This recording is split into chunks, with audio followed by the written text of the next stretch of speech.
News.mc on Monaco Info is brought to you by Monaco Legend Properties.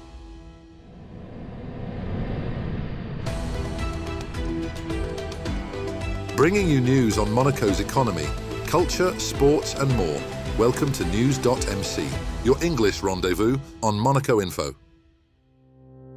Coming up on News.mc, discover past week's top stories and meet the people who make Monaco. Hello, my name is Guillaume Rose. I'm the CEO of the Monaco Economic Board. You are watching News.mc on Monaco Info. What's been making headline in the past week? Monaco's economy experienced strong growth in 2023, with GDP rising to 9.24 billion euros, a 5% increase from 2022. This marks the third consecutive year of expansion, showcasing Monaco's resilience despite global challenges. Key sectors such as scientific activities, technical activities and financial services drove growth, contributing over half of the GDP. Per capita, GDP came close to 100,000 euros. The Prince Albert II of Monaco Foundation held its 17th annual awards ceremony for planetary health at Monte-Carlo's Salle Garnier on Thursday, November 7th, honoring individuals and organizations dedicated to environmental preservation. His Serene Highness Prince Albert II emphasized collective action and the need for continuous innovation in tackling climate challenges. This year's laureates included the Juma Institute for Amazon Protection, Professor Lydia Maraska for her work on air quality, and Nature Metrics for pioneering biodiversity data collection. The event also highlighted the Foundation's support for young environmental leaders through partnerships like the IPCC Scholarship Program and Regeneration, promoting collaboration and innovative solutions for future sustainability.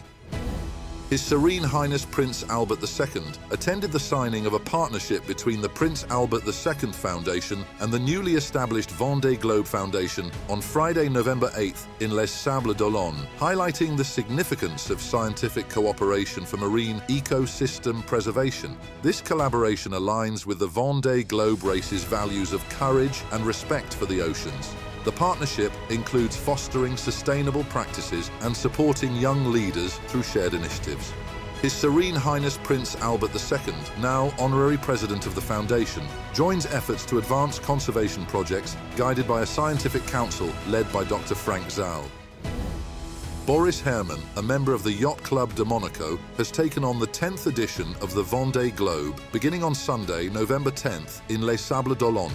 His Serene Highness Prince Albert II, YCM President Pierre Casiraghi, and YCM General Secretary Bernard D'Alessandri were present to support him. Herrmann, aboard the Monaco-flagged IMOCA Malizia Sea Explorer, joins 40 sailors in this non-stop, solo and unassisted 24,300 nautical mile journey that rounds the iconic capes of Good Hope, Leeuwin and Horn. Previously finishing 5th in 2020, Herrmann remains enthusiastic about this formidable challenge.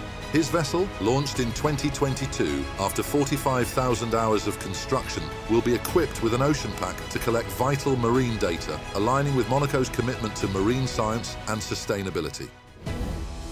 Monaco marked the 1918 armistice with a commemorative ceremony on Monday, November 11th, attended by members of the Municipal Council, Minister of State Didier Guillaume, and other high-ranking officials.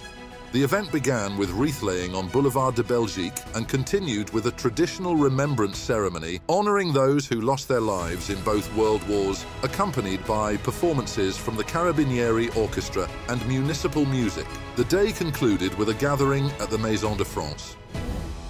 In France, His Serene Highness Prince Albert II, accompanied by his nephew Pierre Casiraghi, visited the Clairière de l'Armistice in Compiègne, where World War I's end was signed. They joined French officials, including Compiègne Mayor Philippe Marini, and participated in a wreath-laying ceremony. The sovereign also signed the Golden Book of the Armistice Memorial, a gesture made by Princess Grace in 1973. The prince's visit honoured both the victims of war and his great-grandfather, Prince Louis II, who served with distinction in the French army during the First World War. Ever Monaco returned to the Grimaldi Forum from Wednesday, November 13th to Thursday, November 14th, showcasing innovations in sustainable mobility and renewable energy. ever embodies His Serene Highness Prince Albert II's commitment to positioning the Principality as a pioneer in the energy transition. Supported by the Prince Albert II Foundation, the event includes the AVEER e-mobility conference, which gathers European leaders in clean mobility to discuss decarbonisation strategies. Highlights include an exhibition of the latest electric vehicles, test drives, and a startup village for emerging green tech companies. Additionally, the European Startup Prize for Mobility, Europe's largest mobility innovation prize, will launch its 6th edition under the patronage of Prince Albert II. Formula One will race in Monaco until 2031 after a new agreement between the championship and the Automobile Club of Monaco. This 6-year extension secures the iconic Monaco Grand Prix, known for its challenging streets and landmark turns on the Formula One calendar. The deal, supported by His Serene Highness Prince Albert II, aims to enhance sustainability efforts and streamline logistics. Formula One CEO Stefano Domenicali and ACM President Michel Bouri praised the partnership, highlighting Monaco's unique appeal to fans and drivers alike. The 2025 race will commemorate the 75th anniversary of the Principality's Formula One debut. The Roka team fell to Red Star Belgrade 90-98 at home in a hard-fought EuroLeague game on Tuesday, November 12th, allowing the Serbian team to pass them in the standings. Despite leading at halftime, Monaco struggled in the second half, with Red Star veteran Milos Teodosic sealing the win with 2 crucial three-pointers in the final minutes.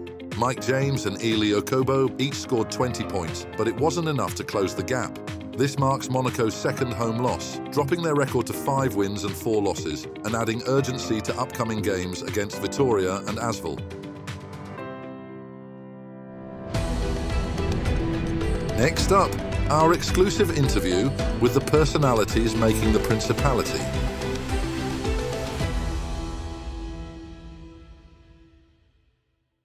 Hello, my name is Guillaume Rose. I'm the CEO of the Monaco Economic Board. I was born and raised in Monaco, of course. I worked 5 years in Paris. Then I came back to Monaco. I was 26 to work for SBM. I stayed there until I became head of tourism board of Monaco. Then I became a civil servant. It was in 2011. And I stayed there until 2017. I had the occasion to meet, and it was one of the great encounters of my life, to meet Stéphane Valéry. And Stéphane Valéry asked me in 2001 if I was interested in joining the political party that he was forming. In 2013, I ran for the elections with Jean-François Robillon. So we lost because at that time Laurent Nouvion won. I've been appointed head of the committee for environment. I ran again for the elections, and now I'm the head of the Culture Committee.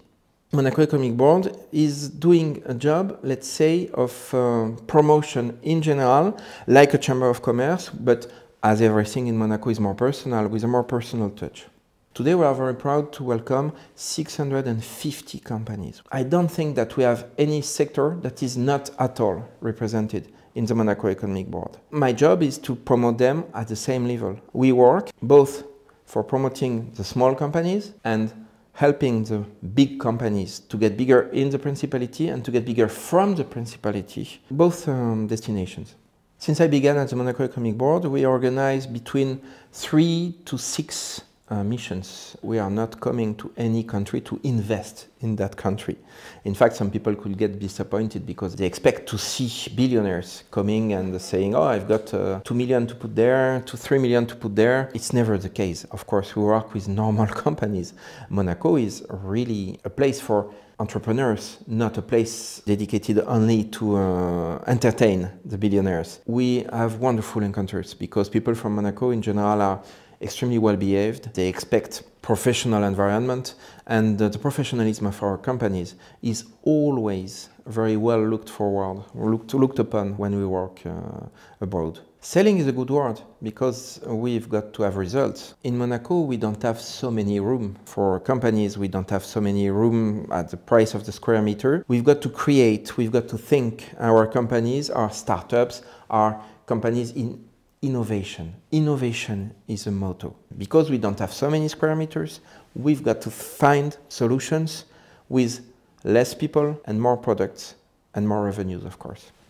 Everything is easy in Monaco in the sense that it's a small village. In 5 minutes, you can solve problems that could take a lot of time in great nations, let's say. It's really easy to make business in Monaco, and it's really easy to make business from Monaco abroad. That's what we promote. Security is crucial to our companies, to the companies we want to attract. Maybe one of the most important selling points, plus education. Education is international, and that's one of the most important selling points. That goes, of course, with security, because you want to raise your children in a very safe place, especially knowing that you're wealthy and you don't want to take any risk with your children.